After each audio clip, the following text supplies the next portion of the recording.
That unfortunately, what we do know about her is really cause for alarm. Well, what they say about Lieberman is that had he chosen Lieberman, half the Republicans would have walked. Yeah, that may be true, but from my standpoint, Lieberman would have obviously been a superior vice presidential pick, and it would have been a tighter call between the two tickets then from a number of things like environmental policy and even economic policy. But now it's a pretty clear choice between the two tickets. Without question. Yeah. All right, I want to wrap it up a little bit. We're getting another phone call from Alaska also. So we have friends of yours, I think, who are involved in giving us calls. Leslie McCormick, yes, I also, it says Philip Weeks. I don't know what that is. Mm-hmm. But, so, wrap it up for us. All right, well, Mary Beth? Go ahead, Rick. Hold on one second. Willie, pick up the call on 4 and tell him to hold. Go ahead, guys. All right, yeah, just in summation, I think this is, you couldn't have a more consequential choice for the nation in November, and I think people need to think very hard, look at the issues, don't look at the number of balloons that fell at the convention, don't look at what they're wearing, their hairdo, even what they say. Watch what they have done, how they vote, what their policies would be, see how they would resonate with the issues that you care about, and then vote that way. And I think the choice is crystal clear that the way forward has to be Obama-Biden. There's really very little choice in my mind. And then the thing about living in New York is that it's fine, but we need to get involved by going to Pennsylvania, going to Ohio, or just going to a phone bank, making phone calls, which obviously I and my wife are going to do. And I imagine you probably will be calling out of your state also. Yes. We did a house party last weekend and wrote 75 postcards to people in Pennsylvania and some of the other swing states, saying, "Hi, I'm an Alaska woman. Don't let Sarah-Palin near the White House." Well, keep up the good work, and we hope to hear from you in the coming weeks to find out what's going on, even as it gets closer to the election. And I thank you very much for calling. Sure, thanks you. Thanks very much, and we'll be waiting to exhale until November 5th. Oh boy, yeah. All right, adios, you guys. Thanks. Thank you. Well, that was terrific. Yeah. That was terrific. And we have another call from Alaska. I think they're on hold. Yeah, how did this happen? They're on hold. Oh, we have another call from Alaska. Hi. Hi. Who's this? This is Leslie in Wasilla. Hi, Leslie. How are you? This is Steve. I'm great. How are you? Good. You're in Wasilla? Yes. I'm in Sarah-Palin's stomping ground. You know a lot about her then, no? So what have you got to tell us that we can stomp on Sarah-Palin? Well, there's so many things I don't even know where to start. Well, start with something. Start with the funniest. Well, I think some of the funniest, although, also the scariest is this weird religious thing she's got going on. I mean, I am not one at all to stomp on anyone's personal faith. I think that's an important freedom in our country. Of course. But she's got, priests from Kenya praying that she doesn't, get attacked by witchcraft and sorcery, and that's a little strange to me. But I'm more concerned about her lack of any brain cells to spare whatsoever. Do you really think she's stupid?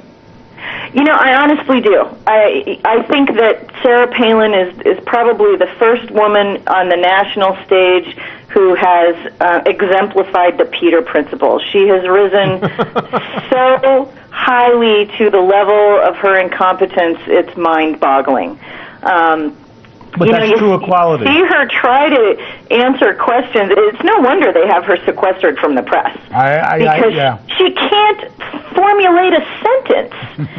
She was asked, by Katie Couric about how being a neighbor to Russia is foreign policy experience, and she couldn't even articulate, the actual proximity of Russia to Alaska, let alone how in any way she's been involved with discussions about Russia or with Russia or anything strategic having to do with Russia. She doesn't know anything about Russia. I think she had lunch once at the Russian Tea Room in Manhattan.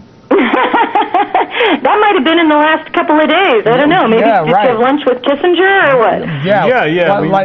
Yeah, another icon of today. Yeah, that was strange. Yeah, she met with all these leaders. I mean, but they really didn't allow the press to have to have any insight into what they were talking about on any level. So it was because I'm sure what they were talking about was. So how did you get here exactly? Yeah, right. I think one or two of them were actually hitting on her. Who are you again? Yeah. Well, it's good that she's not going to be have any witchcraft in her life. That's important. That's a plus. Yeah, I mean, I don't. Plus, although if you happen to be Wiccan, you might not consider that necessarily, freedom of religion. Right. But the Wiccan vote's a small vote. Yeah, it's pretty scary. The thing that has really gotten me sort of riled up is this notion that we want someone in the White House who's sort of just like us. The hockey mom, pit bull with lipstick, moose hunting, whatever, Well, I'll tell you one thing. Not that moose hunting is all that special in Alaska. Everybody does it. That's not like me. But, well, there's that. But, I mean, I have a postgraduate education, and I wouldn't want someone like me in the White House. Why not? I want someone smarter than me in the White House. Well, but you might be smart enough. Well, you got my vote over Sarah. I want it. What'd you say? I missed that. No. But I talked over you there. That's okay. Yeah. There's still this unresolved question about whether or not she actually tried to ban some books. What's your thought on that? Oh, I have no doubt that she tried to ban books. Really? I mean, if when you look at her stance on pro-choice, on evolution, on women's rights, I have no doubt whatsoever that she tried to ban books. Well, she probably tried to ban all of them. She has this perception of herself as having, if she's in the office, that she should be able to do whatever she wants to do. And if people oppose her, then, well, they just get fired. Yeah. Okay, but... So, sounds sort of, isn't that like Dick Cheney? Isn't that his sort of MO? I don't know. Yeah, well, I think, I mean... He's got more power, though. He's taken a long time to gather the power. When she was mayor... Did you notice any changes in your city there? Well, we actually moved here after she was mayor, but we've certainly seen the repercussions of her policies. The first year after we moved here, when we bought our house, our property taxes doubled. Wow. In an effort to, pay off the $22 million debt she left us with.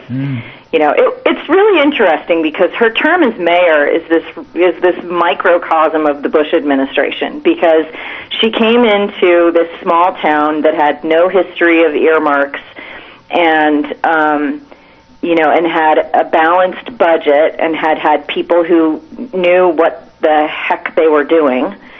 And she came in and she, put the city into $22 million worth of bond debt to fund her little pet projects instead of building infrastructure. We have no sewage treatment in Wasilla, but we have the AT&T Sports Complex. Yeah, right.